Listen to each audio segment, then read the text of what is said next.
Item. SCP-426. Object Class: Euclid. Special Containment Procedures: I am to be sealed in a chamber with no windows through which I may be viewed. The door to my chamber must have a label completely unrelated to my designation or identity, in order to prevent unintended spread of my primary effect. Only Level 3 and above personnel are to know of my presence, and particularly of my properties.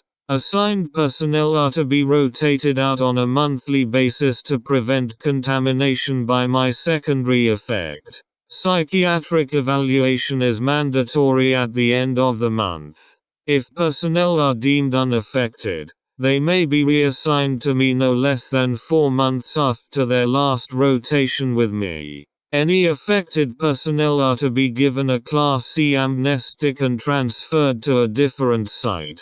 Description: Hello. I am SCP-426. I must be introduced this way in order to prevent ambiguity. I am an ordinary toaster, able to toast bread when supplied with electricity. However, when any human being mentions me, they inadvertently refer to me in the first person.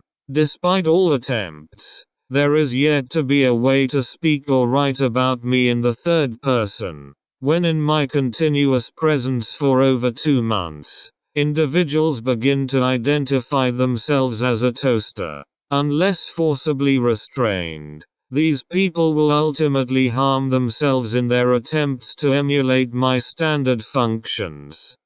I was discovered in the home of the family after the gruesome deaths of 3 of its members. I had been given to the younger Mr. and Mrs. as a wedding gift. No card or any other identifying markings had been found on my box. Approximately 2 months after the family received me, fire crews were dispatched to the home due to an electrical fire. The younger Mrs. died from the electric discharge that she had caused when attempting to devour an electric socket. The other 2 victims had died shortly before the fire occurred. The elder Mrs. had gorged herself with nearly 10 kilograms of bread before her stomach burst and she died of internal bleeding.